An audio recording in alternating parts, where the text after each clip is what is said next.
You're listening to Radio 2 from the BBC. That was Lou Reed, Vicious. I'm Russell Brand. This is the Russell Brand Show. We've got an incredible 2 hours coming up, right? We'll be talking to Noel Gallagher, Matt Lucas and David Walliams from Little Britain are going to be on the show. Jon Ronson, the journalist and writer, he's going to be turning up here.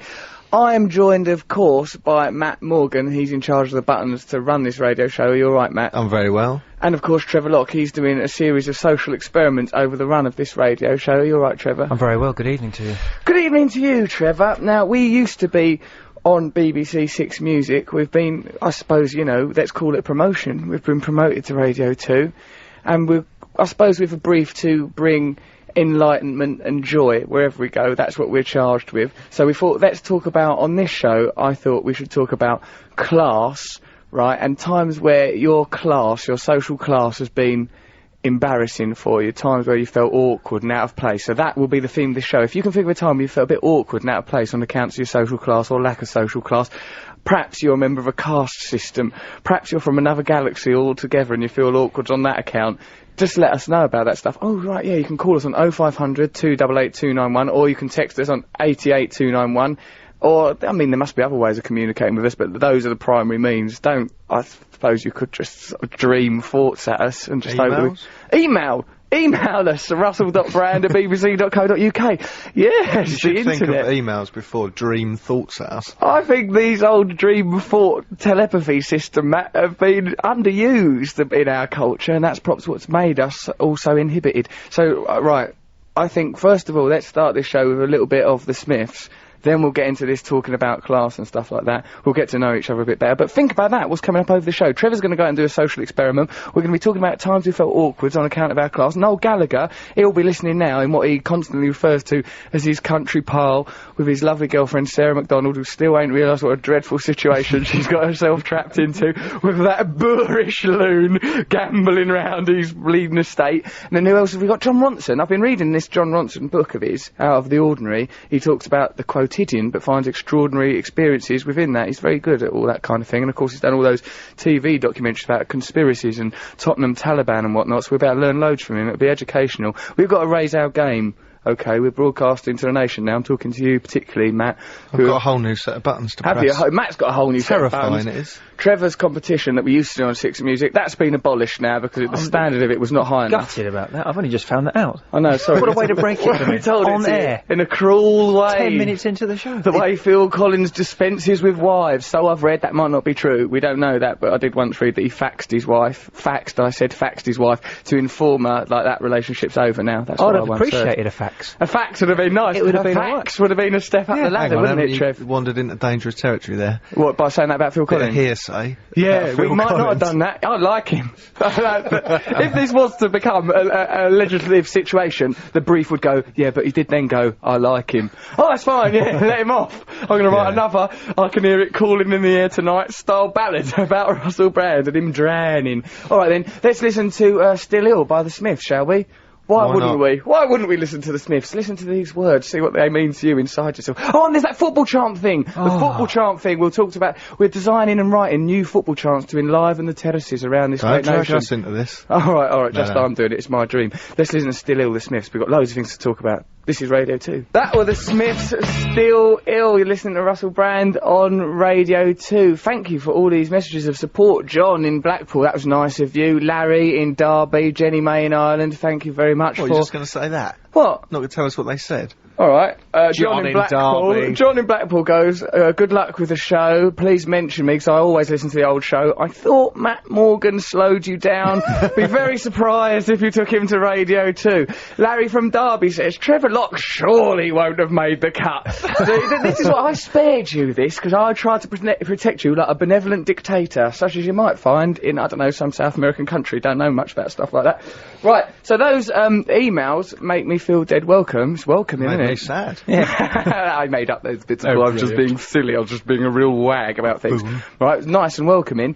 What weren't so welcoming was when me and Matt arrived, right, the security guard, right, and it's in the same building as Six Music. Franklin, the security guard, right, greeted Matt like he was a returning hero, right, from the American Civil War, and goes, and then he goes to me, goes, right, who are you? That is because I brought my ID card. Oh, you had that card that we had to have that photo done for, that magnet thing what makes the doors open like a robot door. Yeah. Okay, well I goes, I've not not got my one of them. And he goes, what's your name? And I goes, Russell Brand. He put down Brownie R. He'll be listening in reception. Franklin, right, you embarrassed me and now yourself. So from Brownie R. And then I'm visiting Matt Morgan. I've been diminished to your visitor. That is the status I've been given. So, Brownie. Can you not refer to me as Brownie? Because I like, you know, it's our first Must be show. a girl guide by now. Well, I'd certainly earned my badges, let me tell you. The sparks flow when I rub my sticks together, dear. That's Cubs. I don't know what goes on in Brownies. Why Don't know would we? anything about all that, do you? You were at stage school. Oh, not all the time. Only when I was 16. I didn't emerge from my mother's womb, grab hold of some grease paint and go da-da-da-da-da-da. Actually, yeah, I did. You must have had some breakfast first. It was a review show that was going on in the uterus, to tell you the truth. I was preparing. Right, so yeah, let's all feel at home and enjoy being here. Let's think about these things, times where we felt out of place. Because we've been on Radio 2 before, of course, when we looked after Mark Radcliffe's show. He said we'd done a sterling job of it as well. He said we'd done great work. Never had us back, of course, afterwards. But let's not take that to heart. And I've been on Jonathan Ross's show before, and I've been on Stephen Wright's show. And as you know, I'm a long-time admirer of the buff, muscular torso of Wogan. That is just computer graphics. Please, Matthew, don't shatter these illusions to which I cling. These are things that I need. Right, let's think about times when, like, class has made us feel all out of place. Here's a top, right? So, because we work in media, right, sort of, I am, like, from Essex, from a relatively modest kind of background. Because I work in media, I sort of go around acting like Bill Sykes. Oh, right, yeah, cool, blimey, love it, that old stripe, you, right? But, like, when I'm in sort of environments that are much more authentically working class, like I had to work for down a building site as part of a television programme, you know, well, I didn't have to do any real actual labour. Like, I've sort of realised, okay, you're not going to get away with that, and glottal stops will get you in trouble round here. So first of all, I sort of tried to use my sense of humour. That cut me no ice with them builders. That was Very discerning men. very builders. discerning men. They saw through that rhubarb. And then the next, next in my social artillery was I'll flirt with them and act all like dead camp. And by sort of That's like, hardly part of an artillery, that's the wrong word. what? Yes, it is artillery. Camp. Flirting. My count, righto. I've got a missile at militaristic. camp that I'm going to blow right up you. I think it's a perfect use of. That's a good analogy, right? And I sort of ended up asking one builder. I ended up going to him. So, are you married? Are you? Well, big handsome chap like you. I've just made everyone on the building site feel really awkward and stuff. So, like, what I think my position in terms of class is, I sort of always feel a little bit out of place. There was one occasion. It's relative. So it's relative. Class is relative, right? Yeah, yeah. Like sometimes I feel like a forelock tugging greengrocer. What's that, dear? like you know, if I'm sales with, I don't know, Audrey Hepburn or something. No, because she's famously is Eliza Doolittle. She bounces right up and down the class ladder, doesn't she? I don't think you're going to hang around with her. Get on with it.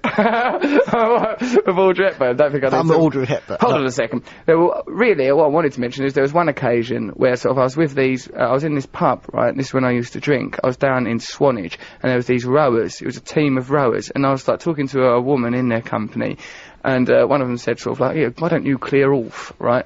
And I thought, what I'll do, knowing these people are rowers, they're bound to be right toffs, is I'll act as if I'm like some psycho maniac drug dealer. I went, oh yeah, coming in, smash the glass, started brandishing the glass, being all menacing, but they were rowers, up fit, healthy lads with big shoulders, right, and the bouncer, for my own safety, had to drag me out of the bar and prevent me. They pursued me through the village of Swanage with torches, and I had to hide in people's What, burning gardens. torches? I think they were actual sort of proper torches, but the image was it was like Mary Shelley Sounded imagery. like a lie then for a minute. No, honestly, I was ran all the way up to the castle on top of the hill, banged on the door. I damn near regretted making that zombie man creation of mine. Yeah, so like, that's my examples. Now, Matt Morgan, we recently went and stayed in a beautiful luxury spa, didn't we? Yes. Shooting Glen. I am now one of those types of, one of the sort of advantages of my chameleon-like ability there is that whatever class I'm with, I could breakfast with a duchess, then, you know, have a mug of tea with builders as long as they didn't mind me touching their bums, and I'd fit in each of those Well, look at social your environments. newspaper orders. The Sun and the Guardian. The Sun and the Guardian. There you are, see? Right-wing manipulative newspaper like The Sun, then lovely woolly liberal Guardian.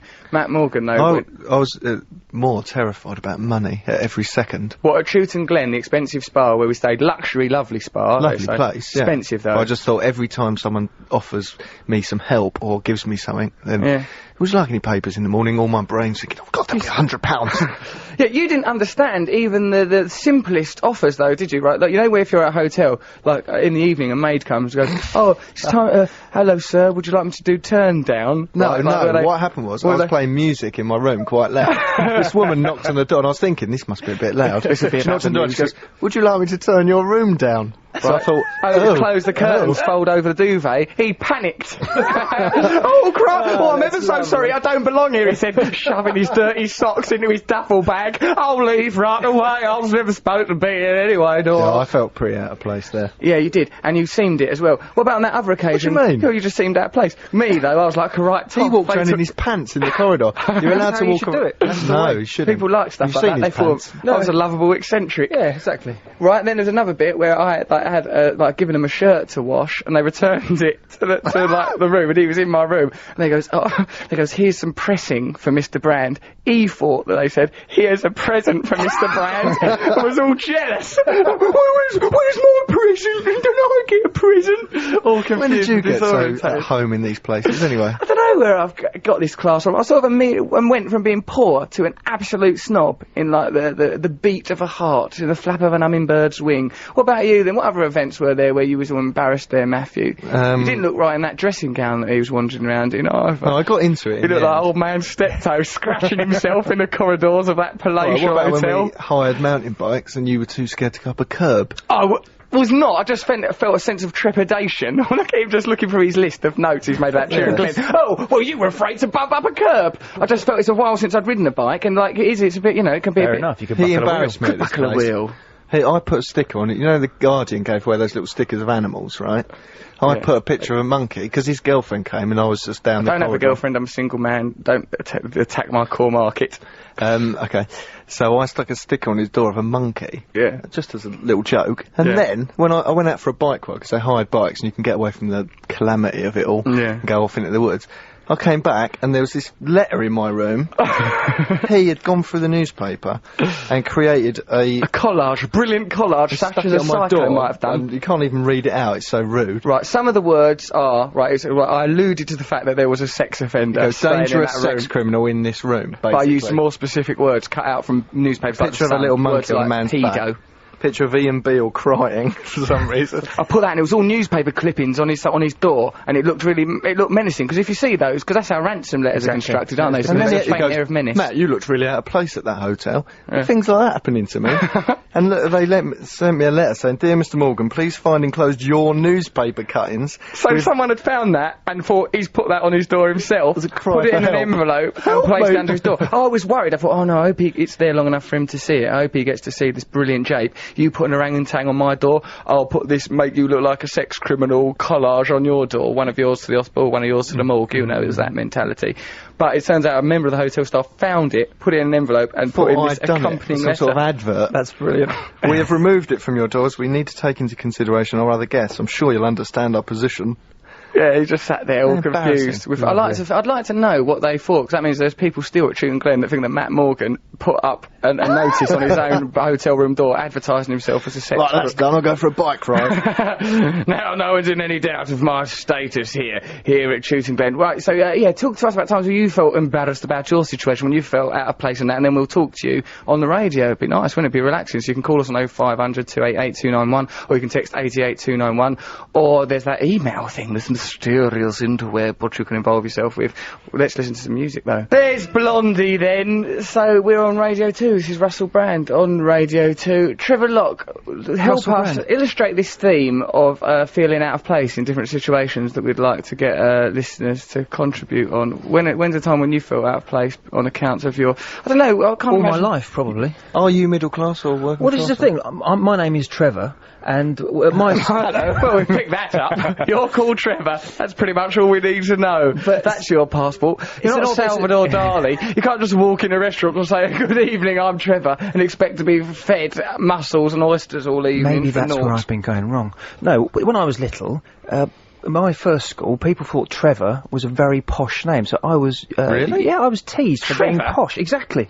Trev? And then in my next school, Trevor was a term of abuse. Before I even got there, Trevor was a name that you called somebody who was, you didn't like him. You called a bit of a Trevor, is he? He's a bit of a Trevor, Yeah, really. exactly. He's a bit of God. a Trevor. It had negative connotations. So that's the thing. So every time I meet Just in somebody the culture new... of that school, because it sounds as if some John the Baptist figure had gone to your school to prepare for one even stupider than I. A true Trevor will feel. Maybe, but that experience has basically made me, every time I meet somebody new and I say, well, my name's Trevor, You feel inadequate about your name. I do. I think, do they think I'm really posh, or do they think I'm an absolute, little... Really? You feel like your name absolutely. is a disfigurement of It's some just, kind. you never know which A way it's going to social go. disfigurement. You never know. Sometimes people think I'm a privately educated public school Trevor, boy. have you dress. Have you ever considered, Trevor, that people's reaction to you might not be as a result of your name, but might be as a result of the fact that you're a bit of a twit, a bit of a twerp, a bit of a difficult person But am to be I an around? upper class twit or a working class twit? That is the quandary. Sometimes I've had an upper class girlfriend and I've gone back to their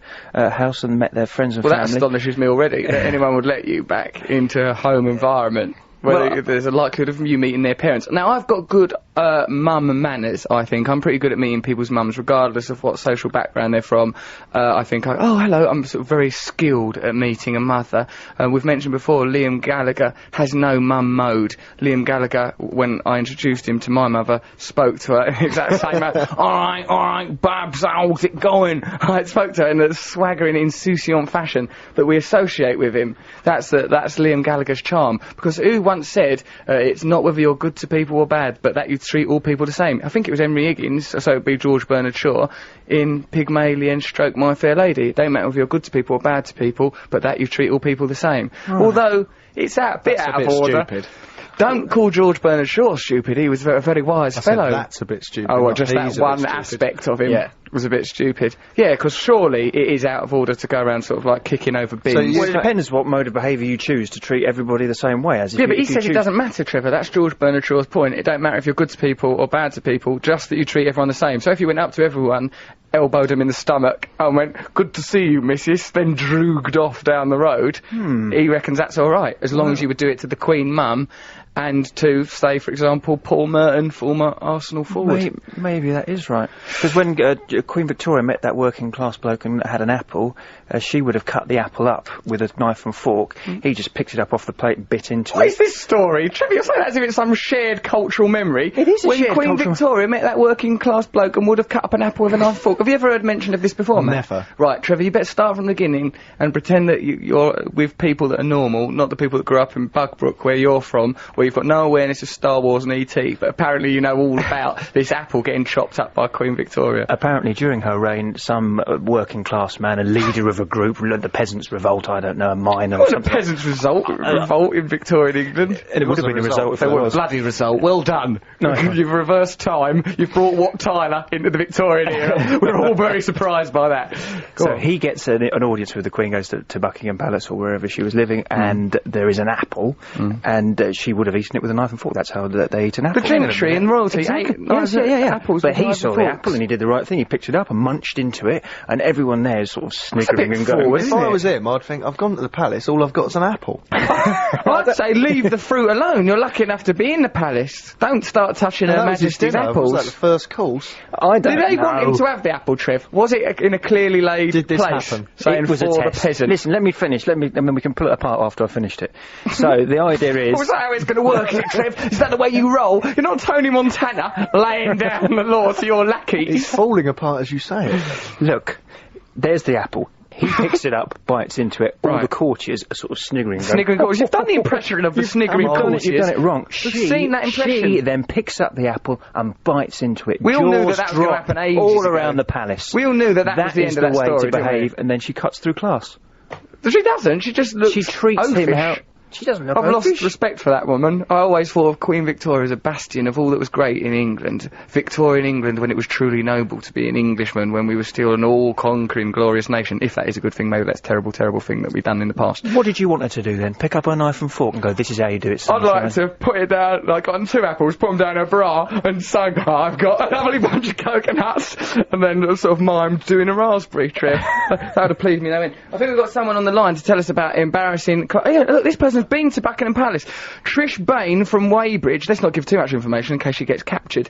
Trish Bain from Weybridge. She is a carer. She once went to Buckingham Palace. Trevor, I'm not interested. Trish, hello, dear. Hello. So, did you hear that anecdote that we just relayed? there? I did indeed. I'm very interested about that. Sounds incredibly fascinating, Trevor. Well done. Trish, Patronisation. had you ever heard it before? I can't say I have, but then, you know, I don't really have that much contact with the Victorian era. Really. No. Well, Trevor's only just emerged from it. Now, I think we've got two options here. Either the tale is apocryphal, or it is a complete and utter lie that he made up on the spot. Now, Trish... This is a true story I've got to tell. It's actual truth. Trevor claims that it's true. But Yeah, I believe Trevor. He's a decent fellow. I remember him from your last Six Music show. We were there. He's very... Me and my daughter were there, so... Trish, that's lovely to know. Now, you came and visited us at Six Music? Oh, how lovely to speak to you. Now, Trish, did you really go to Buckingham Palace? I did. In the last century, I did, with my family. Right, because it's 2000 and she's not a time traveller, she's just went there a few years ago. Yeah. Well, we had the honour of an invitation. I went as a young spinster, a very young spinster. My father was... Was it a disguise, or are you a spinster? I was dressed as a very young spinster, yes. Lovely. So it was very good. It was very... Here, what kind of spinster as a daughter? That's against the rules of being a spinster. Oh, yeah, but that was in the last century, I say. I since acquired the daughter. Oh, I see, right. You're a spinster, and since then you've become, it seems, more fruitful. Yeah, fecund, I think is the word. Lovely. But yeah, well then, we digress. I thought you wanted to hear about going to Buckingham Palace. I'm keen to hear about it. I'm beginning to think it's a lie. Minutes ago you were claiming to be a spinster, now you've got more children than the old woman who lived in the shoe. No. Well, when I was a spinster and when I was Baron, we went up to Buckingham Palace. Before that. No one's got more right to be at Buckingham Palace than a Baron. Perhaps a Viscount or an Earl. Who's to say? Well, anyway, I was only a mere slip of a thing, but anyway, I went up there. And, I went up that palace. I went up there in a taxi, got outside, walked into the palace, watched the peasants outside. It was great, but... Trish? Yes? Changed. You forgot your roots pretty quickly. The minute you were over that threshold, you thought of your former friends as peasants. Yeah, well, yeah, it's nice. It's nice once in a while to think of your former friends as peasants. Did you meet any of the royal family? Oh, well, that was what I was going to say. I nearly did, until a bodyguard almost chopped my feet off. What were you doing? Lunging? Well, no, I was eating my morsel of cucumber sandwiches, and Did you have them in your handbag, or were they just about the place? no, I was holding them in between my index finger and my thumb, in the way that one does with cucumber sandwiches. Okay. And we were just sort of wandering around, meandering with the crowd, and suddenly this bodyguard comes up and thrusts a horrible great stake in, just missed my metatarsal. And Trish, I think were we to hear this story from that bodyguard, it would come across very different. I think he'd probably talk of concealed weapons and a threat on the life of Her Majesty. I reckon you strayed off the tour and into the private quarters of Prince Andrew. I had a big gun in my bag was by the way. This is the BBC, Trish. Yes, I do apologise. Be a bit more respectful. Now, so essentially, I can't imagine a situation where you would feel at home, to tell the truth, if that's how you carry on at Buck House. No, well, and this is how you behave on BBC Radio 2. I do apologise. I'm a respectful person. I used to work for GCHQ. I'm a pillar of society. I don't know what those words mean, but I Government respect... Communication Headquarters, a spy centre. It's a shame that they're so difficult to communicate, and it's also a shame that you're treating espionage as something you can blabber across the airwaves. Christ, Trish, you're a menace. No, All right, my love. Thank you very much for your contribution, Trish. Take care. Bye. Now, that was I'm glad that Trish called us, but, you know, was she embarrassed in that situation? It sounds to me like that bodyguard was just doing a difficult job rather well. What do you think, Trevor? Well, you look perplexed. Thing. Why would he thrust a stake through the her? trouble was, Trevor, by that stage I was worried about Trish, and I didn't want to ask her to elaborate on the stake thing, because I didn't know if it was a vampiric type steak, or if it was a beef steak. I don't know what, you know. At that stage I thought, let's just acquiesce, Trish. And not let this get into the nightmare territory. Very professional of you. Thank you. Well, we're on Radio 2 now. Split-second decision. So hang on, she went on a tour of Buckingham Palace?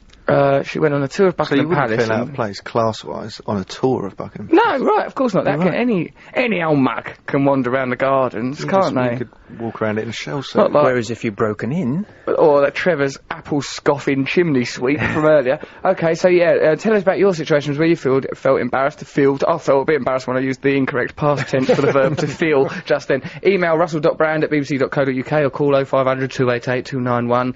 Or, you know, you don't have to contribute, just listen. It can be a passive medium.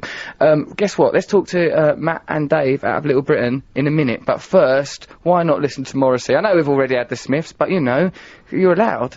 We are allowed. It's just look at it as different things. Matt, what do you want? More Led Zeppelin? Frank Zappa? There will be Frank Zappa. These things will I'm happen. not sulking. Do you look sulky? My finger is hovering over the button. You look like George Bush with your finger above that button, all full of menace, all glib with power. Okay, let's have a listen to Morrissey, then we'll chat to Matt Lucas and Dave Williams. That'd be nice. You're listening to BBC Radio 2. I'm Russell Brand. That was Morrissey. I just want to see the boy happy. We've got Matt Lucas on the phone. Hello, Matt. Are you there? Hello, friend. How are you? I feel really optimistic and upbeat. This is our first show on Radio 2. It seems to be going quite well. Where are you? I'm in Aberdeen with David. We're in the interval at the moment of our sellout touring show of the hilarious Little Britain. It is hilarious. Thank you very much. Well, you're going to be in it, aren't you? I'm going to be in the Gala comic relief performance. That's on Wednesday. I'm nervous about it, Matt. Well, you've no need to be nervous. But we look forward to having you. You're going to come and do a sketch. I should explain to the listeners. Will you? We're doing this gala show for Comic Relief on Wednesday night at Right. Hammersmith Apollo. You can get tickets at comicrelief.com, and most of them are on sale for about £35. Seems And very Little Britain- reasonable. Russell, it's very reasonable. To see and so many stars. What other, there will be celebrity appearances, won't there, Matt? there'll be loads of celebrity appearances. It's the Little Britain show, but with loads of special guests as well, many of whom I can't name, and I don't want to give away the gags, but I'll name a few. Go on. Obviously, you're doing it. That's And quite a draw. That's a draw. We have Mr. Jonathan Ross. Again, another Radio 2 favourite. We have Dawn French. Oh, lovely. I met her recently. Miles. You met Dawn French, did Yeah, you? I fancy her from childhood. Really? Yeah, yeah. She's I think I'll pass you over to David Williams in a moment, and I think he agrees with you. Really? Does about he? Dawn French, definitely. I think. I heard that Peter Kay's going to be in it. Is Peter Kay going to be in it? Who told you that? I just heard it. I just picked it up from mysterious sources, Matt. It'd be exciting to see him. It'd be exciting to see you and him upon the same stage, two colossuses of the world of English comedy together at last. Blimey, the very I thought. can't confirm that, but I'll tell you who else. We've got Kate Moss.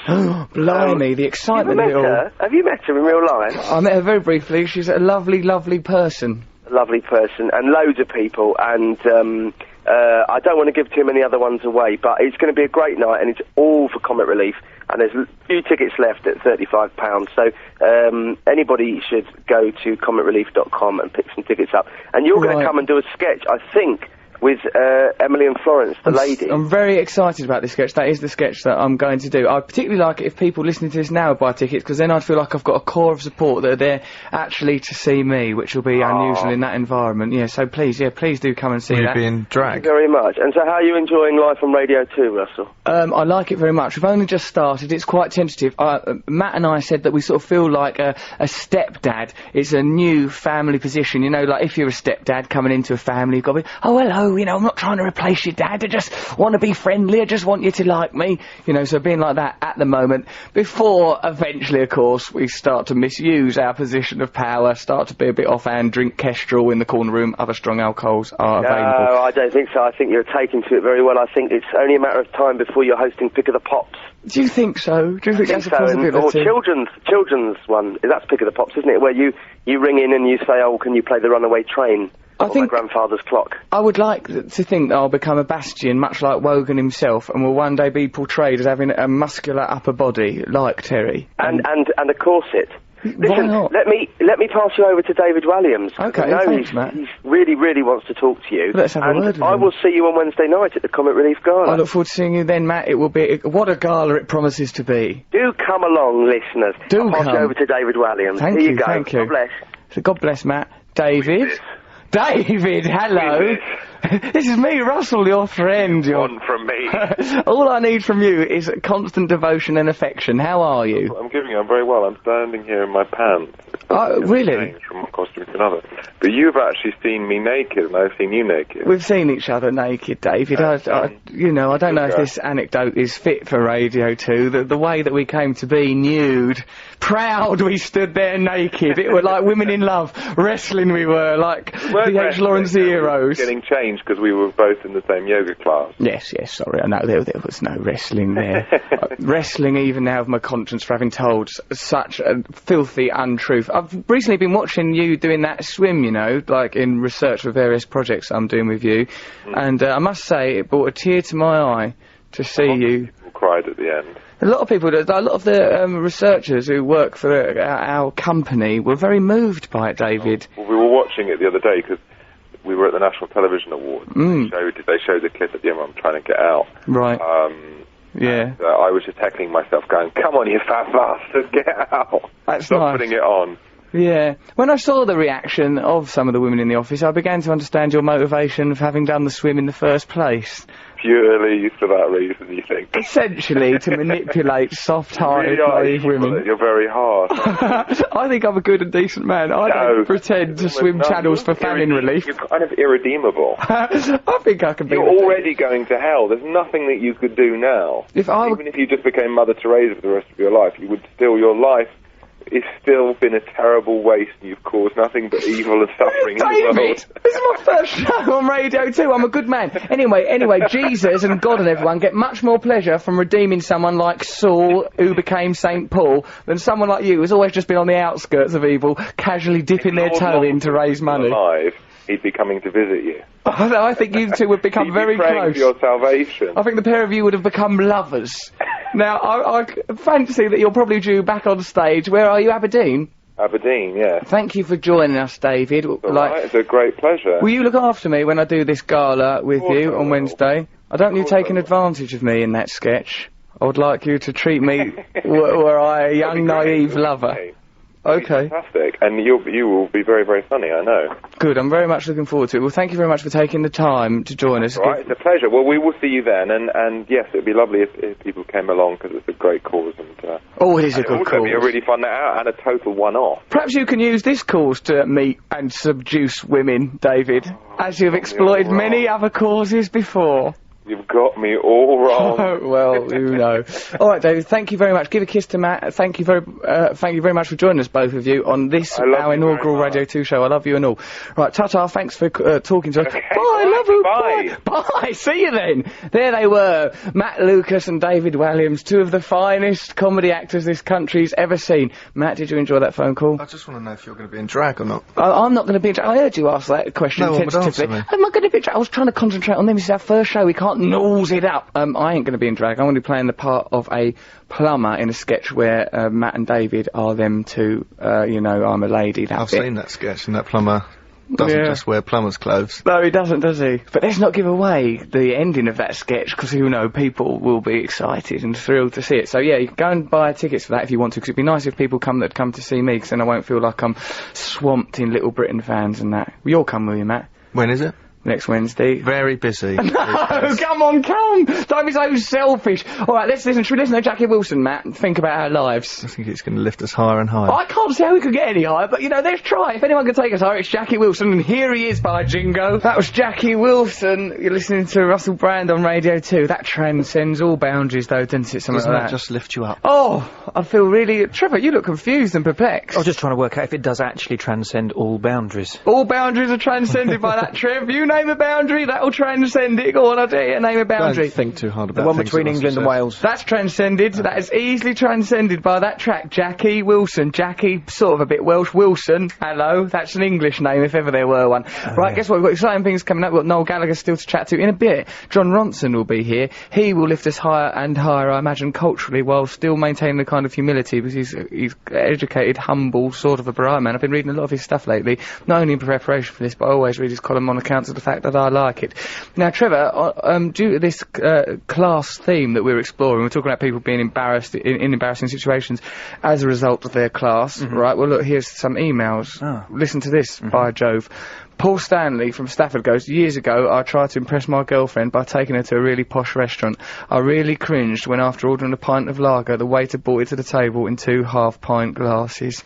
Oh, Paul. See, he was all out of his depth. So far from impressing his girlfriend, he looked boorish and loutish. Embarrassing. Have you, Matthew? In restaurants. Have you? And hairdressers, you get it every time you God. step outside of the narrow parameters of your house or off of your new shiny bicycle, which Matt's got a bike, right, Trev? He's just bought a bike. He's given it a name, Smokey. No, he's really proud of it. He was riding it in the office. You have called it Smokey. Nice, right. He goes, come on, Smokey, we're going home. And he's got a little bell on it. He's really so proud of his bike. He was riding it in the office the other day. So were you. I had a quick go, but I think not called. he Goes, I bet you've given it a name. I went, yeah, I've called it Smokey. As an offhand joke. Smokey the You leave Smokey out of this. Do you think it's your I bought that bike steed? because when we went to the posh hotel and I felt so uncomfortable, I thought the only place I felt comfortable was they lent you a mountain bike and going to the New Forest. It was brilliant. You certainly didn't look comfortable in that glorious jacuzzi thing that was outdoors where I looked magnificent. I was comfortable for a moment when I felt like Al Pacino in Scarface. I sat there, it was really nice. Then he goes, oh, it's good here, isn't it? It's really good, this jacuzzi. And then I said, yeah, it's good. I started to relax. Started doing ballet pointing. Going, look at my legs. Look at my toe. Look how I just wanted to see my sexy legs emerging from the water. It's embarrassing. They looked ever so sexy, and how dare you challenge me on my female trunks sex had the appeal. wrong trunks. I had them lovely trunks. Got his London team to send the right trunks down. they weren't revealing and skimpy enough. These trunks are neither revealing or skimpy. How can I possibly attract attention and deriding snorts with these? The thing about having someone who packs your bag for you is they always get it wrong. I said, well, I'm out of touch. why don't you lay things out that you want to take on your bed? Yeah, that's true. I really must learn to exploit this position better. Now, Trevor, you wanted to go and do an experiment, didn't you? Well, I thought that I should explore this now in real time. Come on in. What are you going to explore? This theme of class and feeling out of place and awkward. Exactly. How are you, Trevor Locke, going to explore this idea on Radio 2? Well, I've dressed up rather smartly. I've put a tie on. I'm wearing a suit. You're dressed how you always dress, like Alan Bennett, but a boy band version of him. Right. Or like a So cartoon Aled Jones. Chosen everything from the spectrum of brown. Right across It's the autumn. brown. But it's autumn. There, Trevor. But how often do you get a chance to wear From brown? chocolate to cappuccino. Trev's got it all. These are the autumn colours. Never wear brown in town, but I'm taking that risk tonight. Never wear brown in town. Is that a rule? That probably comes from the same. Really? Where does he get his information from? Things like that. Queen I've heard that Victoria eating an before. apple. Never wear brown in town. Trevor, your social structure is not a class-based one, it's a time-based one, and that time is 1950s. Maybe it is. Soup boils, soup spoils.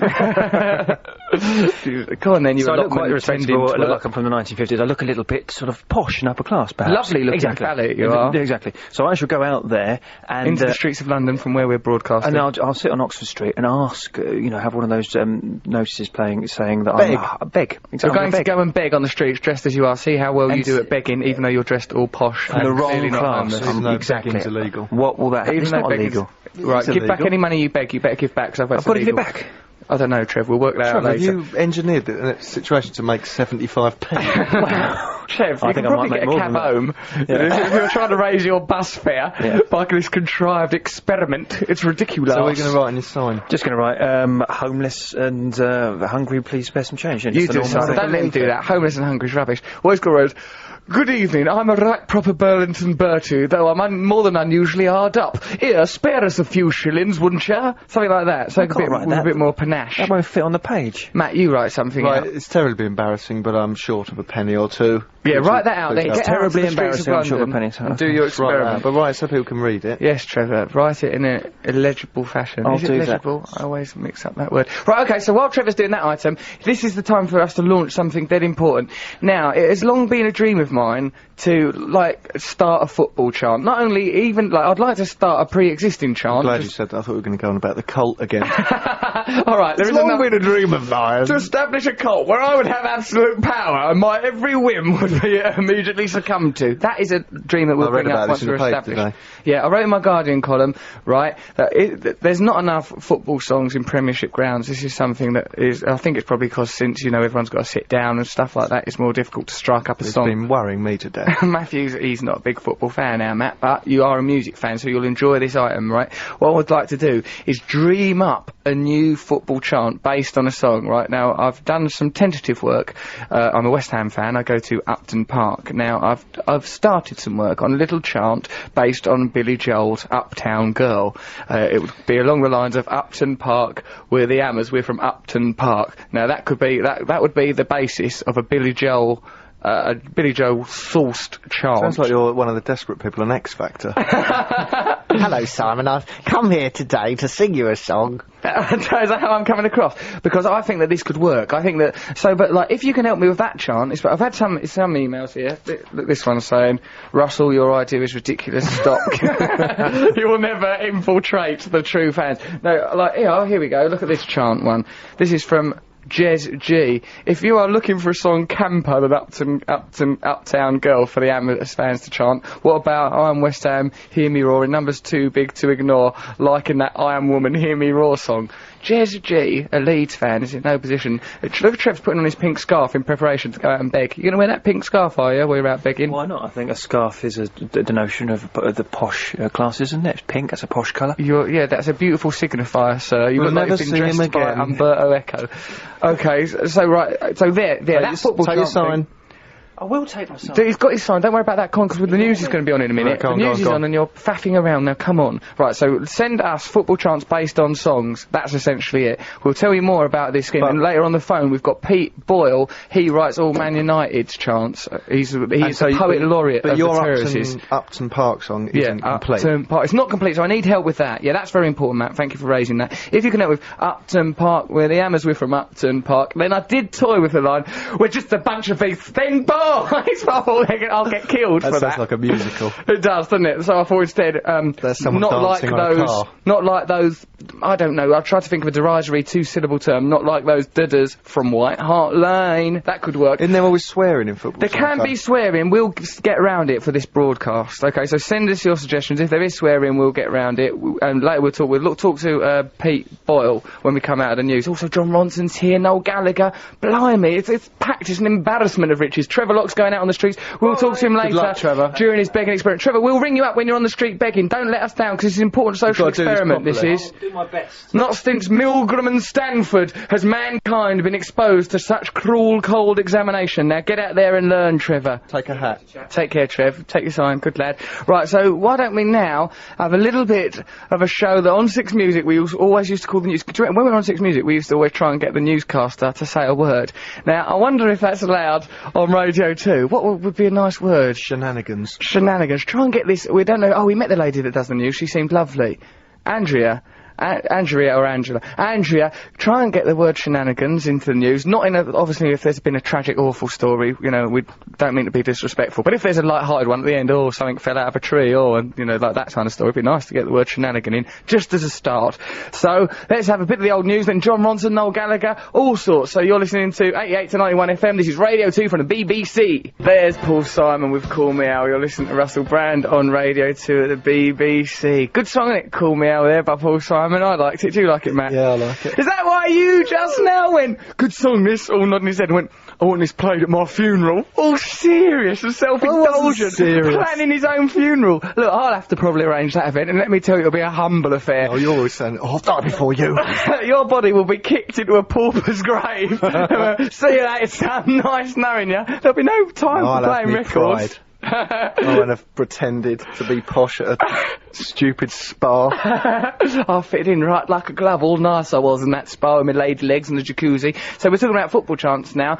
Anyhow, right, so, yeah, because I'm trying to write a football chant for Upton Park based around Upton Girl by Billy Joel. What would happen if West Ham fans turned it round and Russell Brand? I feel and so- it was an attack on you. If it was an attack, I'd feel really rejected and They'd never neglected. do It would destroy me, Matt. Please never don't do encourage that. that. Because I'm being a good fan of West Ham. I write my garden articles about them all the time, so I was jobbing going there all my life with my dad and my friends, and so as I have, I don't deserve to be humiliated. Here's some contributions from people. Arsenal fans have started chanting Flamini's name to the Sweeney theme tune, says Nick. That's good, isn't it? How would that go? Flamini, Flamini, It sounds like you're waiting for him. Flamini! Flamini! Well, he's doing very well lately. He's scored up a day against Liverpool. So this is from Liam Tyrrell, or Tyrrell. He goes, good luck with the transfer to Radio 2, Russell. Why are you saying that? Sounds sarcastic. Maybe he wrote this ages ago. Read your usual excellent piece in The Guardian. Oh, Liam. And I can identify with your gallant quest to pen a new Terrace Ditty. I think that bit was sarcastic. Whilst, shut up, stop spoiling everything. Otherwise you'll be hearing Call Me Out within the hour. Whilst I could never proclaim to be Peter Boyle, he is the Man United Poet Laureate, we're going to talk to him in a minute, the guy who makes up all the songs at Manchester Red Sox. Manchester Red Sox, oh, that's cruel, because they're owned by the Glazers, you know, American money, whatnot. I can claim, says Liam, to have penned the Zamora song. Wasn't that hard, really.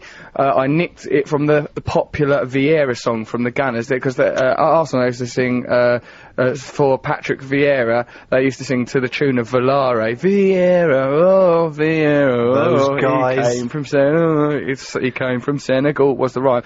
But then he goes, he comes from Senegal, and then then this is Liam, he says, he tried to emulate that, saying, but of course Bobby Zamora comes from Barking, he can't think of anything to rhyme with Barking, and then he thought White Hart Lane, because Bobby Zamora came from White Hart Lane, and who did he replace? Tottenham-bound Jermaine Defoe, hence the song, he came from White Hart Lane, he's better than Jermaine, right? So he wrote that, I've sung that song many times, and it was Liam from Wakefield who wrote it. He goes, I'm not loud or anything, unlike you, but I've never had a problem starting songs at games, and so a couple of days after he signed, I started to sing the song, and my mates joined in, and then Zamora scored. The rest is history. Never felt prouder than we were all singing it when Barking Bob fired us into the Premiership at Cardiff. So my new mission is to help you with your song. He continues, Liam does, he goes, Upton Park, we're the Hammers, we're from Upton Park. He's keeping that original line. That's good. We're just a bunch of East End boys. He's even keeping that. Don't keep that. I think, a lot of people thought we're gonna really rough you up. Because we're ever so bloomin' tough. We're bloomin' tough.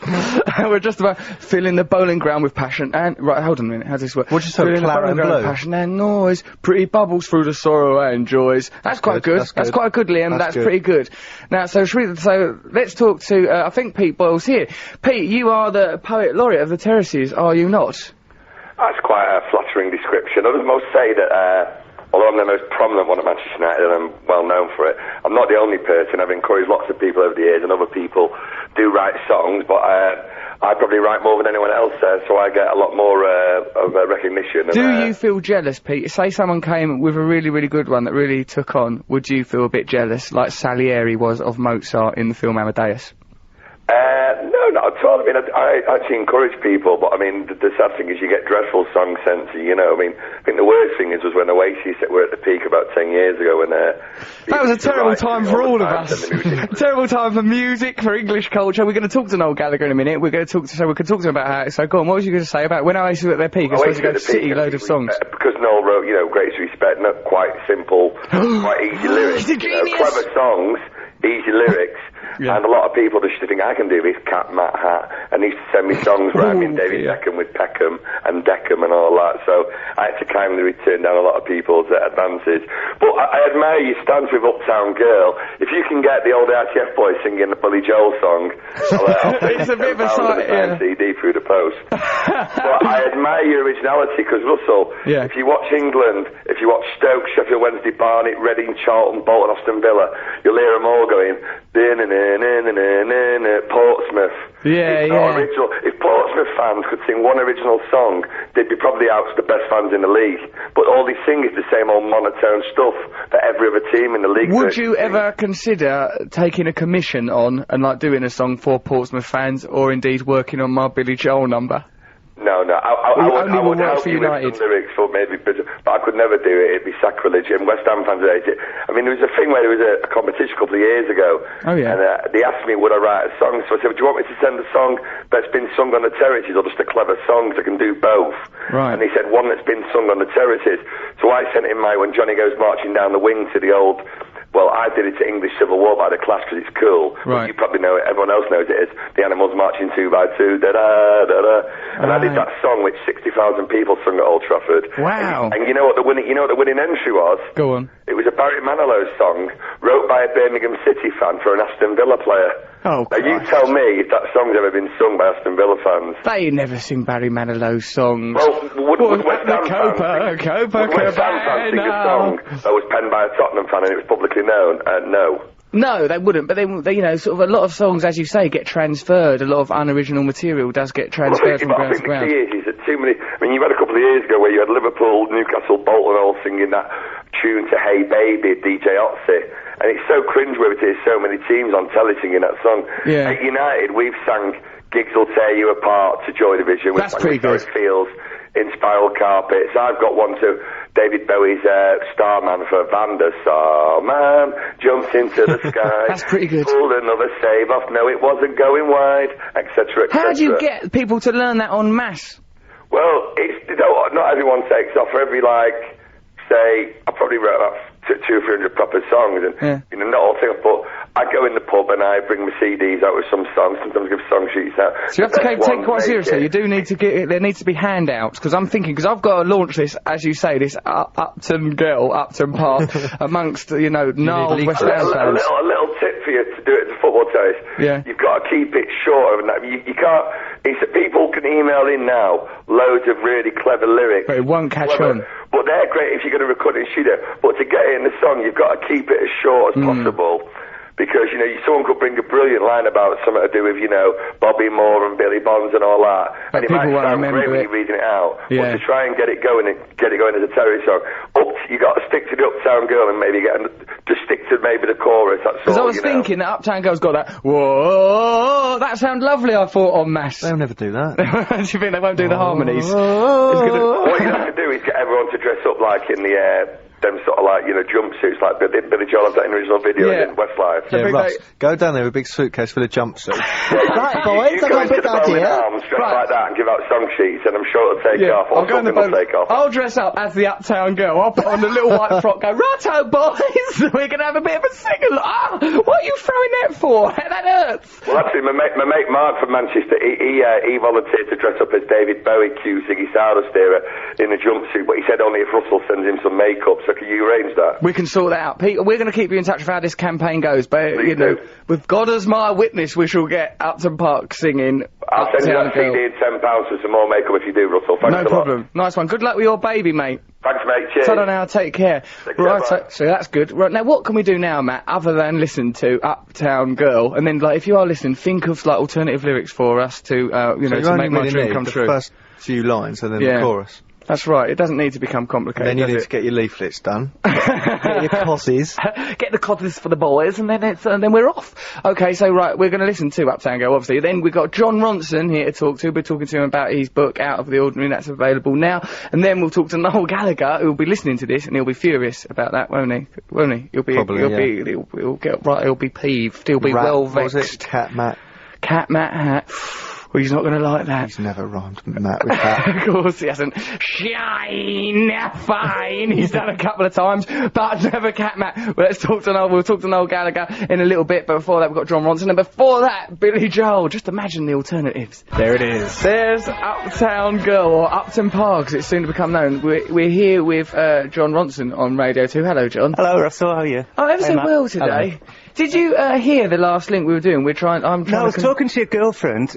I don't have a girlfriend. I don't know who that is you're talking to. There was some woman out there claims to be your girlfriend talking to her. I get a lot of this. People make these claims, John, and I don't know who they are. But halfway through the conversation, I thought I heard you say, because it was on in the background, Jon Ronson's not going to like that, but I've got no idea what it is I'm not going to like. Oh, no, we're saying Noel Gallagher's not going to like it, because there's a bit where Pete Boyle, poet laureate of the Terraces, the United fan, was saying, oh, it was a terrible time for football when Oasis were big, because all the standard of terrace chants dropped. Like, it's like, Noel Gallagher, one of the best songwriters in English history, is condemning him for lowering the standard of terrace chants. You know that Noel Gallagher once saved the life of a dog that I was looking after. How did this ever happen? This was a long time ago when he was the roadie for the Inspiral Carpets. Even then he had Christ-like qualities. Yeah. He was raising a Lazarus hound. Well, he looked like such a kind of, thug. Well, he still does, doesn't he? And I was managing a band called The Man from Del Monte, and we were playing together in Albert Square in Manchester. Wow. And Mike, the singer, said, will you look after my dog, John? And I hadn't thought it through, so I put the dog on top of a speaker stack.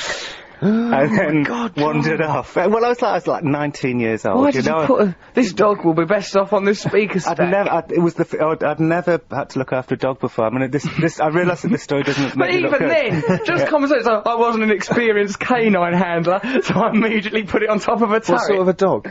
Little Yorkshire Terrier. Oh, and it was a tiny dog. Roger. Well, it should have been alright. Don't validate it, Matt. What you done was wrong. Putting that on top of a precipice. Why did the dog just stay there? I recognise that I don't come out of the story well, but next thing I know, Noel Gallagher's running across Albert Square, rescuing this dog which is like hanging by its lead, like, you know, off the speaker stack. What an undignified death, but Noel Gallagher didn't die. No, didn't die. Noel saved the dog. Yeah, saved the dog. Did you think that ended with a dog being hung? Being hung, I did. I thought this was a terrible lynching story, John. You really lowered the mood. We were having a lovely time. We'd all listened to Uptown Girl. It was a lovely show. Now we're thinking about dog lynchings. It's very, very downbeat. I wonder if Noel remembers that. Of course he will. Well, I don't know. I wonder if he will. A lot of drugs have been consumed between now and then, which are bad. But who knows? Would you ask him when he's on the phone? He'll be on in a minute. You'll still be here, John, probably. Okay. We'll give him a ring in a little while. He's probably listening to this in his mansion that he don't deserve with his girlfriend who he won't be able to cling on to for much longer. That's how I like to regard Noel Gallagher. I'm looking back on the story and I'm wondering now whether it wasn't Noel Gallagher but it was Clint Boone.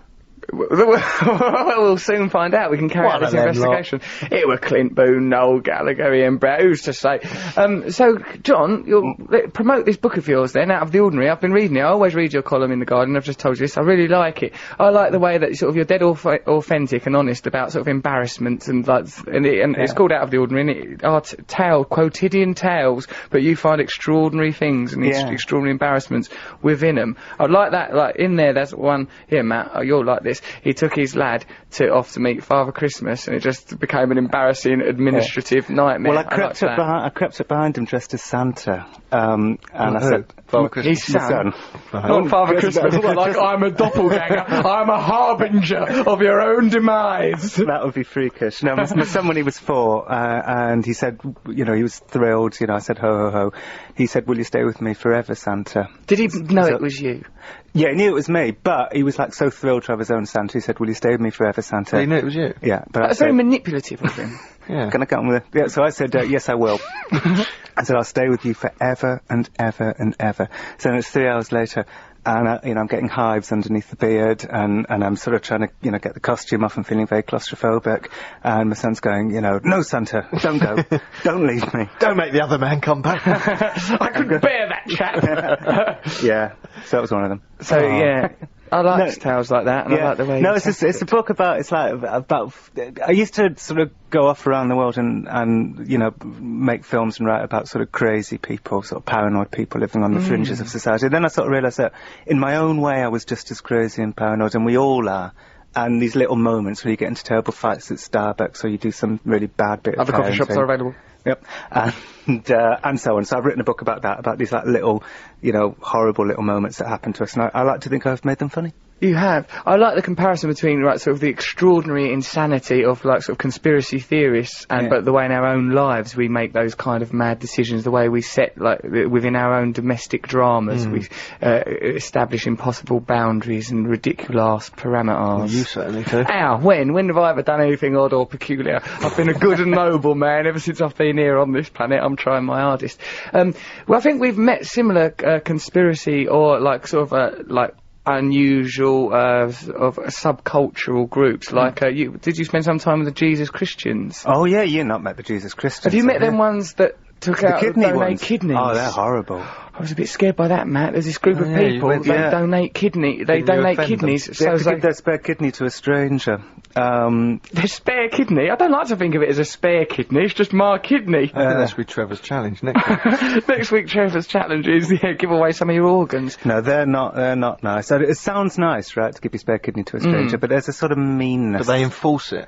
Well, they say they don't enforce it, but there's a lot of peer group pressure with their slightly Machiavellian leader, Dave. He was unusual, Dave, the leader of the Jesus Christians, and I couldn't find any humanity in him. He lacked humanity. He was a leader of a group called the Jesus Christians, and he was devoid of humanity. Well, if he had humanity, I never saw it. But I have seen humanity in, like, people who others see none, like Omar Bakri Mohammed, or spent a year with Islamic fundamentalist leader. And David Icke had some good adventures with his sort of 12-foot lizard man. I wonder with David Icke, because you sort of, like, he says things, he's like, oh, right, a lot of his conspiracy theories seem really plausible. You think, oh, that's interesting, David. Yeah, perhaps the government are manipulating us. Oh, perhaps the media are controlling the way we think. Oh, no, everyone everyone's not lizards. I don't say that. The thing that really made me laugh about my time with David Icke, though, was that, he's saying that 12-foot blood-drinking, child-sacrificing, paedophile lizards secretly rule the world, and you've got this kind of coalition on the other side of people from our side of the fence, like anti-racist groups, who are all convinced that when David Icke says 12-foot blood-drinking, paedophile lizards, he's using code, and what he really means is Jews. And David Icke goes, no, I really do mean lizards. And I go, that's code too. So you can't win. So he means literally lizards, then sort of right-thinking people say, oh no, come on, this is So I think that's the story about how, as they get crazier, we get crazier, and it's this kind of pressure cooker of craziness. Do you think, John, that have you ever met Rael or the Raelians, that extraterrestrial worshipping group that think that biblical tales are just in like a primitive interpretation of an advanced technology? So when they talk about stars leading people to Bethlehem, that's in fact just a UFO. Do you think that some of these ideas are plausible and feasible, but then they sort of spoil it a bit with a madcap ending? Well, what the Raelians really want to do is just have sex. And I went. Is that all they're up to? Yeah, that's really. I went to their camp. I feel like a kind of dirty old man. I went to their camp with a TV camera in France. Don't worry, Russell went to make a documentary that no one ever saw. Well, they were just all looking really grumpily at me. It's like, will you go now? And I realised that they just didn't want to have their orgy till I left. So, were you spoiling their orgy? Yeah, I stuck around for about 9 hours, and then they're all like, Russell was there for 2 weeks. Yeah. They had the orgy, and to tell the truth, we had a lovely couple of weeks. It was a great deal of fun. They wouldn't have their orgy in front of me, they had their orgy in front of you. I was orchestrating it, John, I'll be honest. You put that there! No, oh, come on, get off with her, kiss him, do a cuddle! Yeah, no, that's... Did you cross the line from journalist to orgy organiser? Yeah, well, to tell you the truth, I crossed the line from orgy organiser to journalist. That was my initial position. It was never the line. He turned up in a swimming costume with a towel under his arm. Right, where's the orgy? Come on! No, Russell, you're not the one to learn about my theories. No, come on, get your trunks off. I liked those Raelians. I like those people that define themselves by being outside of mainstream culture. Generally speaking, I think, well, you're right, I disagree with... Loonies. You see, but I think the reason why I wanted to write this new book, Out of the Ordinary, is that I like the fact that you sort of connect with them, and I've always connected with these crazy people on a sort of paranoid level. We sort of connect on this kind of neurotic level, and I think the irony is that, quite often their paranoia manifests itself in a kind of blind hatred of the Jews, and my paranoia comes from being Jewish, but it's not this sort of hands across the ocean thing. But I sort of connect with them, and most people from our side of the fence look at these people and say, they're just crazy, I don't have anything to do with them, they're just weirdos on the extremes of society. But I think, if we thought about our own lives, we'd see that we all succumb to these deeply irrational moments, and we don't want to admit it, but what I've been doing in this Guardian column and in this new book is to kind of capture those moments when we act like them. I think you've done that perfectly. Yeah. I think that's what the book does well. Matthew, of course, succumbs to his own, Matt Morgan there, to his own moments of insanity. He's named his bike Smokey, and he thinks he can find salvation through cycling. He thinks his bicycle was Jesus on 2 wheels. That's what he ultimately... That's quite a nice thing to find salvation in, really. It is. It's simple. You're a simple, humble man. Whereas Russell wants to start a cult. One day you'll be using this contacts you've had with him to get into his compound. Righto, it's week 2, so we're going to start with the rifles. No, when my cult does begin, it will be a lovely place. Now, there's a few things I wanted to ask you about. What about, have you not got an interesting paisley scarf with an intriguing history? Not that I can... Ceausescu's scarf. Oh, yes, I have. Well, I gave Ceausescu's shoes. You've got Ceausescu's shoes? Yeah. Actually, what have I got? No, I gave it away. I've got a mug that says, Islam, the future of Britain. Wow. And I've got another mug that says, Ku Klux Klan, the last hope for America. And I tell you what's slightly eerie, is that when the mugs go in the washing machines, like the UDF, the God and Ulster mug, faded straight away, first wash. Really? Ku Klux Klan mug, faded. Right. Islam, the future of Britain. Oh my God. That mug hasn't faded at all. Have you got a divining dishwasher? Your dishwasher can read the future. Yeah, that can read, which, crazy extremist groups are going to rise. We might as well get into Islam then. Me and Matt was dabbling with a dishwasher. Just clambering there, see if our belief system wears off. What's our belief system? We dabbled with Satanism for a little while. It had negative consequences. Yeah. I liked the Hare Krishnas quite a lot. Do you know anything about them? I haven't really spent any time with them. They're alright. They're just, they seem life's kind of meaningless. Sweet but transient. Bit boring. Bit boring. Yeah, but I like them. I think they're a nice bunch. As long as everyone's always going on about them. Oh no, I think I've been dragged there. I dragged him up to that for the free meal at George Harrison's mansion. Yeah, he bought a nice mansion for him. Very nice. It was lovely. We had a lovely time there. Right, why don't we listen to some music? John, you stay with us. We've got to talk to Noel Gallagher. Trevor Locke we've sent out. We were examining the idea. We thought, we were talking about times where you've been in embarrassing situations because of your class. So perhaps you can, while this track's on, you can think of a nice example, class or embarrassing situation because of your class. You know, your book's strewn with situations where you're in awkward situations. Okay, so I'll adapt to the class. Yeah, find a way of filtering it like that. But that dishwasher mayhem suggests to me you can divine truth in anything. Right then, let's listen to some music, man, and we'll come back. Noel Gallagher, little Trevor Locke out on his journey. Blimey, Radio 2, BBC. Detroit Cobras, listen to Russell Brand on BBC Radio 2. I'm here with Matt Morgan, who's pressing the buttons. Trevor Locke's out there doing an experiment on class, begging, dressed up all posh and doing some begging. We'll talk to him in a little while. John Ronson is our special guest in studio. Oh. Hello, John. Have you ever been out of place, you know, on accounts of class or in an embarrassing situation or something? Yes, I have. Uh-huh. Funny story. I was in a country house hotel, it's only a few weeks ago. Right. The soup wouldn't come. Right. Spent an hour waiting for it. Soup finally comes. I begin to eat it ravenously. Oh. My wife says, see that girl on the next table? It's a 14-year-old girl. She's mimicking the way you ate your soup. That is embarrassing. Yeah, and so we were out in the corridor. I went to the toilet. I was getting a bit annoyed about it. First I said, oh, she's just 14, don't worry about it. And Elaine kept on about it, going, no, it's really rude. And then finally I saw she kind of filled me up with anger about it. She said when she did it to her parents smiled. And then we were out in the corridor, and I thought to myself, yeah, well, I thought to myself, I'm going to say something to her. You saw the 14-year-old in the corridor? Yeah, she was going to the toilet, I was coming back from the toilet. It was just the two of us late at night in this hotel. Serendipitous. Yeah, I thought I'm going to say something to her, and then I thought, no, instead of saying something to her, I'm going to mimic her mimicking me. Brilliant! Yeah, and it's mimic perfect. her back. Yeah, so I looked her in the eye. I felt a bit nervous about it, thinking this is a bit combative. Yeah. But I'm going to do it. It's a perfect revenge. Looked her in the eye and just kind of rhythmically moved my hand up and down towards my open mouth. To mimic the soup? Yeah, to mimic her mimicking me eating soup. Right. And she looked really startled, and then it suddenly dawned on me, you know, doing that, moving your hand up and down towards your mouth, is the universally recognised mime for oral sex. Yes, it is. So I was this 39-year-old man miming oral sex to a 14-year-old girl late at night in a hotel lobby. Oh, my word, So John. I got back to the table, and my wife said, you look as white as a sheet. I said, can we get the bill?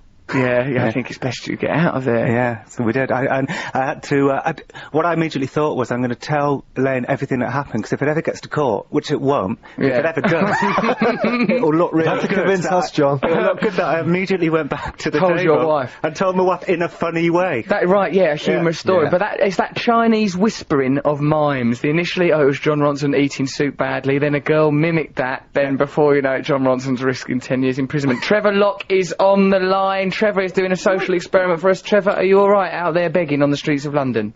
This is, it's a humiliating thing. I'm making a complete fool of myself, but people have been very kind to me, actually. How much money have you got so far, Trevor? I've got about £4.22. Well, exactly, £4. That's pretty good. Reminder, about £4.22. John Ronson's here listening as well, Trevor, so please, for heaven's sake, don't embarrass us. Trevor. Trevor, so would you tell us what your sign says on it, the sign that you're using to beg? It says, it's terribly embarrassing, but I'm short of a bob or two. Can you spare some change? That's what you told me to write. Funny. Are you cold, Trev? I'm cold. I feel like a complete nincompoop. I think it's just awkward. It's All right, Trev, you're not Kate Adie. It's not that difficult what you're doing. Some people have been friendly. All right, go on, tell us that. Do a bit of begging now. Let's hear you do it. Go up to someone, Trevor, and beg off them. I've met some people. I've got Tara. She gave. Well, what she did, she sold me. I had to get a cigarette from someone, and then I sold it to her for £1.20. That's quite a good markup. Yeah. Trevor, are you using this as a social tool? He's using the prison. Yeah, using system. cigarettes. What are we really swapping next? Phone cards, Trevor. I hope you go and get stabbed with a shiv. A Swiss banker called Yuri gave me £1. That's very reasonable for a Swiss banker. Perhaps you could return some Nazi gold. No, okay, Trev. So, He won't give me his email address, though. All right, Trev. It sounds like you're doing quite well, but I'd like to actually hear you do some begging. Okay, I'll do some now. Excuse me. I was wondering if you could spare some change. Do you have a spare room? Trevor, that's not part of your remit. You're supposed to be cruising out there. Trevor, step away from that person. What are you doing? Surely everyone's thinking that beggar's got a mobile phone. Yeah, exactly. He's dressed in a suit as well. Oh, I see. The cash point's gone. Yeah. You want me to lend you some money? Trevor? I can lend you £4. You've gone through the looking glass, Trevor. You're through the looking glass. Abort, fallen through the abort. cracks of society. You'll never see him again. You've got nothing? Right, cut Trevor off. He's mad. Cut him off. Right. Now, Trevor Mark's experiment is in my mind. Don't let him know he's been cut off. No, let him jabber away. Convince him we're all still listening to him. Right, Trevor will keep doing that for hours. He'll end up in prison, won't he? He'll make a lot of money and then he'll lose it. Yeah, of course he will. He'll squander it all, won't he? He'll gamble it all away. Right, okay, so why don't we listen to something? John Ronson's remaining with us. We're talking about his book, Out of the Ordinary. We'll have a chat with Noel Gallagher, who I imagine is incensed after Pete Boyle, Poet Laureate of Old Trafford, said that Oasis music was responsible for a decline in the standard of football chants, which made basically... Anyway, before Oasis, so where did they descend to? The language of the apes, an insult to Chomsky and his language Gene claims. Let's have some music, and then what we'll do, I just looked over to see if John Ronson was impressed by mentioning Chomsky, and he did look a bit impressed. Right, let's listen to some music, and then we'll talk to Noel Gallagher. He was making a rude sign. That's how it gets misinterpreted. I think he wants some soup. Give him some soup. I'll help prepare it, dear. We'll all give him some soup. Let's listen to Noel Gallagher. Who's that we was just listening to, Matt? Oh, you shambles. One time I let you come out. This is your selection. King Curtis. King Memphis Curtis. Soul Stew. You like it, 'cause You it's like normally a say recipe, what isn't song's it? that, so... Yeah, it's nice, isn't it? It's good. It starts off as a recipe, and then goes wild. Goes wild. Sounds like the Muppet Show, everyone dancing around. Sounds like when I met the aliens. So, this is to the tune of Jingle Bells. You know, like, we've been trying to get, like, chants written. I don't know if it's going to be any good. Like, this, I'm doing that thing where Can I you don't sing it, check... please? Where I don't check things before I read them out on the radio. This is from Luke Graves, and it's to the tune of Jingle Bells. Western boys at Upton Park today. Oh, what fun it is to lose on a cold and windy day. Western boys, relegation's on its way. No Argentinian superstars will come and save the day. Oh, Luke Graves, you spiteful fella, you've duped me. He's duped me into singing an anti-West Ham song, oh, you crafty devil. Good to hear you on Radio 2, says Stu in Charlton. Can you do a chant for Charlton? They really need something to help them at the moment. The swines love the show, and especially the gig in Dartford. Oh, well, that's nice. Thanks for coming to see me in Dartford, where I perform some stand-up comedy, what I do as a job. I bought you a DVD of mine, John Ronson. Oh, thank you. Yeah, I have that, mate. Hey, guys. That's mine.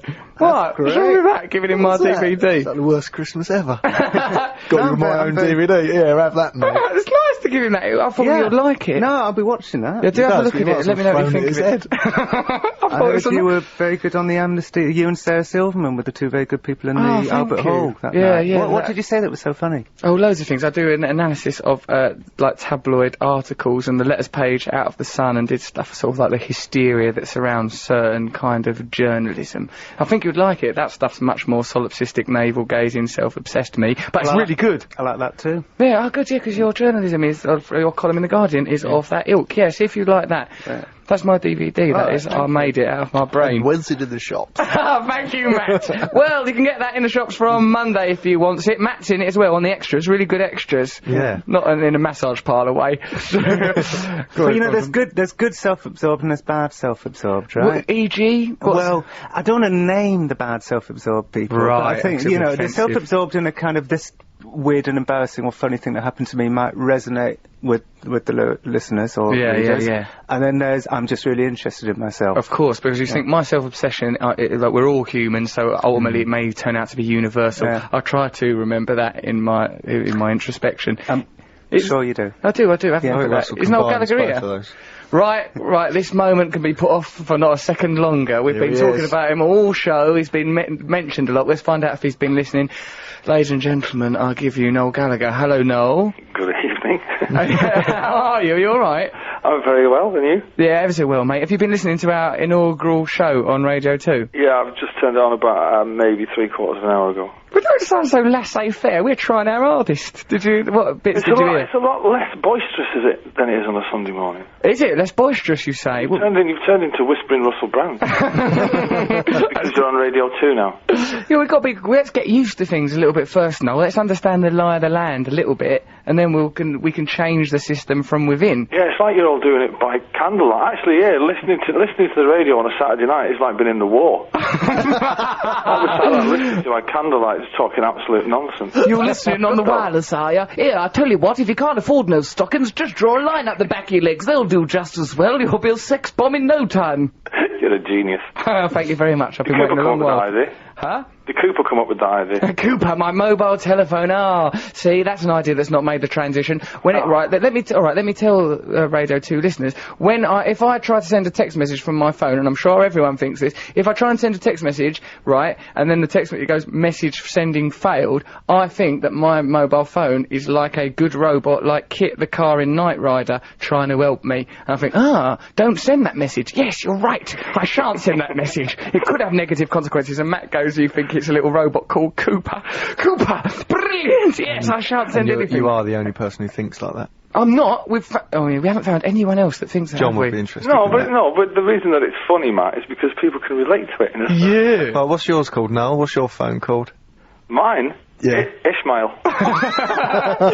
Brilliant, Ishmael. No, I won't send that. Yeah, that's good. Perfect. So did you hear, Noel, that the poet laureate of Old Trafford there saying that the music of Oasis caused a dearth in the quality of football chants? Yeah, but, you know, Man United supporters have caused a dearth in the sartorial elegance of football supporters. There we are. He has all them struck being back. Ravi Shankars and all that. Well done. We'll send one of his to the hospital, we'll send one of yours to the morgue. That's right. The Noel Gallagher way. That's right. But what did he mean by that? I don't quite understand that. I think he just, I don't know actually, because the people don't actually chant Oasis songs on the terraces anymore. There was a brief burst of Wonderwall once that I heard at Main Road. How did it get used? How did it get me? How did it get used? Was it used to rhyme Alan Ball? And there was, remember when we had that player Giorgio Kincladze? Yeah. And it sort of went, and all the goals that Kinky scores are blinding, and all the runs that someone else makes are winding, and after all, you're my Alan Ball. Really? I hated Alan Ball. Did you? They're using your own songs against you. Against you. Ginger Midget. Doesn't get any worse, does it? Oh, come on, right. Oh, no, we have to look after him. I remember now, Noel Gallagher, our concerns of having him on the radio. Have you ever had any situations, Noel, where you felt out of place on account of your class? Now you've accrued all this colossal wealth, have you ever found yourself in a situation where you thought, I'm only from Manchester, I don't deserve a duvet? No, kind of the opposite, where I've been in places where people have invited me to, and then they've gone like that. Why is this toe rag in here? Yeah, you make everyone else feel uncomfortable. He's bringing his own plastic bag full of Guinness with him. Yeah, okay. In cans, or? Well, absolutely, yeah. Just a straw straight into the bag. And a boiling pot of bacon. It's lovely the way you live. You can keep your canopies there, cock, and rub me on. Yeah, they're bloody things, they're fiddly. Did I tell you what happened when I met your brother at that gig we'd done to raise money for Focus 12, the charity of which I'm a patron? I done a gig, you done some brief ramblings in between everybody else's sets. Yeah, I had to come on, right, I was comparing the night, Noel very kindly agreed to do a set along with Dirty Pretty Things and the Holloways. They were very much warm-up acts, as you can imagine, for the main event, Noel Gallagher. There was one bit where Noel swarmed off the stage because there was some fiddly problem, like his instrument didn't work, I didn't understand it. I had to go out there and fill time. It was ever so embarrassing in front of a load of Oasis fans who were like going, for a bit. I was going, well, I'm sure he'll be back in a minute. Try not to worry. He'll be along shortly. I'll go get him. It's because there's been a technical problem. It was embarrassing. Thankfully, I had some brilliant material about Terminator 2 and the danger of machines taking over our society and the Matrix. Now we've got to watch against robots and machines against us. And that went down like a knackered lift in front of a load of Oasis fans. That's a very interesting point. Perhaps the world is an illusion. Yeah, call for this lager. Yeah, and some of it wasn't lager even, Noel. Some of that lager-coloured liquid. You were claiming it was urine, but... I think some of it was, as a matter of fact.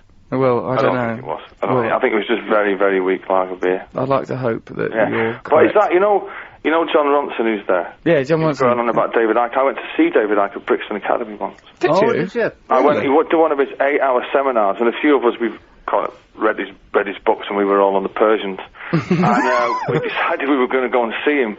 And we sat through it, and it's right, as you're saying, all his theories are plausible, and then they just go, but don't mention the lizards. I'm having it all apart from the lizards. You know, all the other conspiracy theorists think that he's like a shill working for them to make the whole thing seem nuts. I've seen the documentaries on him where they reckon he's anti-Semitic and all that. Yeah. It's very interesting, but that was the one that I made. No, that's John's documentary. Yeah. When I went to Canada with him. Yeah, that was mine. Oh, right. He signed one of his books for me, and he put on it.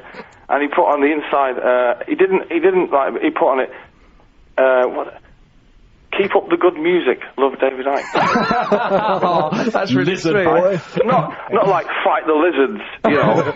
But he's funny, isn't he, David Icke? Because he does seem completely nice and normal, and he's still got that bit of Radio 1 in him, hasn't he? That sort of, you know, sort of cheerful guy thing. Have you ever? Well, you've obviously seen him do his thing. Yeah, oh God, but he many slips times. into like these characters, doesn't he? Where he kind of gets all a bit Kenneth Williams and that, and you're just thinking, yeah, this is just turning into vaudeville now. He's like Dave Lee Travis, and he does do 8 hours. I remember one time we filmed him for the first 2 hours, and then we went off for dinner, and then we met some people in a restaurant and had a really nice night out, and then we sort of went back to the show. Just as David Icke was saying, okay, it's time for an interval, I'll be back in 20 minutes. Oh, God. No, did you sit there for 8 hours? We sat there for 6 3/4 hours. Yeah. And then we walked out on the bit where he was saying that he said all these walls of Brixton Academy are all holograms. If we wanted to, we could walk through these walls. And you should have given it a little try. You know, I once... Well, go on then. That's how they live. Yeah. You know, and I he once said, well, met can I? Because I'm trapped in the... And he was actually just probably reciting the script from the film The Matrix. He was calling it The Matrix, and it's like, well, hang on a minute, you're just reciting the script here from The Matrix.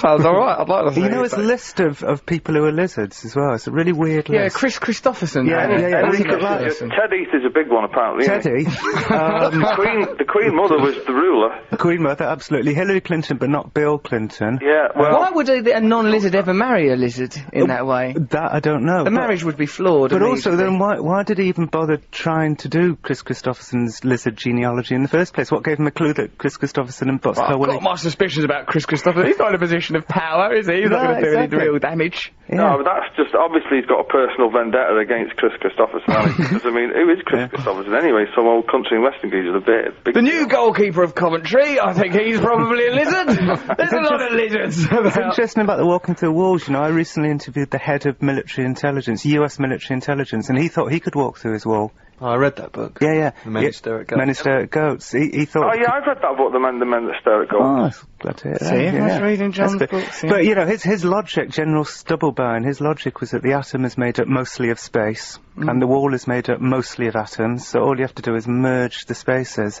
I mean, to me, the key word in this, by the way, is mostly, right? Yeah. There's a membrane in the atom. And so he just kept bumping his nose. This guy had 16,000 soldiers under his command. Oh, blimey, that's a bit worrying that he's got that kind of power. I believe there's nothing really wrong with nicking countries and that, if you do need the fuel. Yeah, that is a bit worrying. Hey, Noel, anyway, can I ask you a question? Yes, of course. I might be misremembering, but do you remember an occasion, I mentioned this earlier, I don't know if you were listening, when you saved the life of a dog that I was looking after at Albert Square, Manchester? What was the dog's name? Roger. How would you remember it by the dog's name, Noel? The dog's name was Roger. He belonged to the... Listen, I don't meet many dogs, so this one's indelibly... It's what's the word? Branded into my brain, this fella. Not that word. Little yappy Yorkshire Terrier eventually went blind and died, but that was many years later. How did I save his life? What did I do? What happened was, I was looking after it. It was in Sparrow Carpet He was that inspired you were by your roadieing, music. and it was the man from Del Monte that I was looking after. Right. And the singer in the man from Del Monte said, can you look after my dog, John? So I put him on top of the speaker stack and you know, sort of tied him up. And then Roger immediately jumped off the speaker stack and was hanging in the air. And you ran across Albert Square and put the dog gently back on the speaker stack and then shot me a look as if to say, do you know how to look after dogs? It don't sound like the Noel Gallagher that I know. Oh, no, but see, I was just going to butt in there. I was just going to say that, you see? You know? We're in tune, Well, now you've got this whole kind of, you know, persona of, you know, sort of you see a dog, you know, give it a smack. But back then... No, hang on a minute. I'm only kidding, So that's just Brand, right, referring to me for the last 8 months on his obviously doomed slot on Radio 6. Dude, we've been elevated. Promotion, this is. I was some super yob, like one of Slade or something. But actually, what did you refer to me last week in your column in the Guardian article? I think I might have said something flattering, because I didn't imagine for a minute you would buy the Guardian, Noel. Well, no, I mean, no, well, not the fact that you text me every Friday and say, you should read my column in the Guardian tomorrow. Oh, that's It's quite good. Have you got a column yet, Matt? Everybody else seems to have.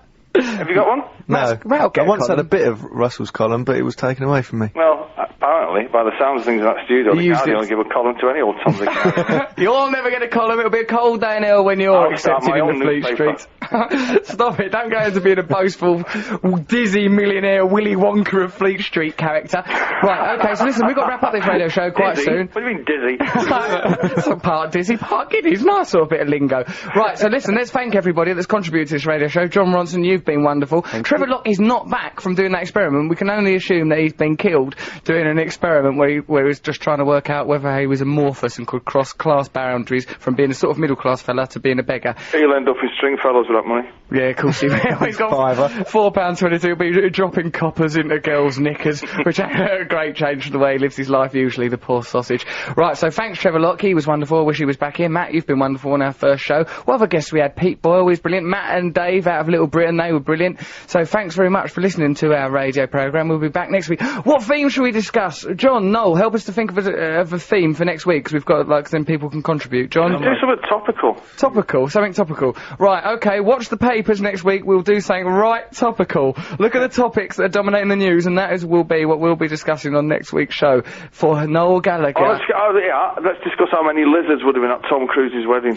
Don't say things like that, that's probably libelous. Those are not the views of Radio 2, they're probably not the views of Noel Gallagher. They're my views. He's showing off, they're not your views. You're being very, very silly, you're a talented man, why'd you do this to yourself? Right, okay, our radio show's over now, isn't it? 1 minute. We've got 1 minute of pure radio. Right, well, I'd like to say, right, so send in football chants to us, we need to do that. Buy John Ronson's book. Noel Gallagher's got a Best of Oasis thing coming out, don't need promoting, buy that if you want it. You've already got them anyway. Yeah, you'll have them anyway. Trevor Locke's just come back to the studio, you alright, Trevor? Oh, it's cold out there. How much money did you get? I've raised money for that charity that we wrote those poems for. Focus 12. No, that was the other one, the homeless charity. Give it to Focus 12. Well, the junkie charity that I'm a patron of. Okay. Alright then, or you can give it to that homeless one. Well, Trevor, Trevor, John Ronson and Noel Gallagher's on the line as well. Look at them introducing each other. Anyway, thank you very much for listening to our inaugural Radio 2 show. Thank you, Noel, for coming on it. Thank you all our guests. Continue. What did you just say? He's muttering. Don't mutter, Noel. You'll make. I said it's a pleasure. Oh, right, thanks. Oh, you're a lovely man, really. Right, and thanks. Send us more football chants and send us your views on stuff. And next week we'll talk about conspiracies, conspiracy ideas. Let's talk about that. John Ronson. Perhaps John will come back. I'll come back. John Ronson will be back here next week. Noel Gallagher will be back. God knows what Trevor Locke's experiment will be. Trev, you've got to start a cult. Brilliant one. Have you? I've got a brilliant one. It's online this week. Go to my MySpace, fellas. Go to Trevor's MySpace. So yeah, I'm glad you said fellas, because normally you use it to recruit girlfriends. Okay, that is the end of our Radio 2 show. Thanks for listening. What's on next on Radio 2? God knows. What's up? Bob Harris! Yeah. Whispering Bob Harris will be on. Oh, that's exciting. Alright, so, yeah, you've been listening to 88 to 91 FM. This is Radio 2 from the BBC. Thanks, everyone. Boy, I love you, boy!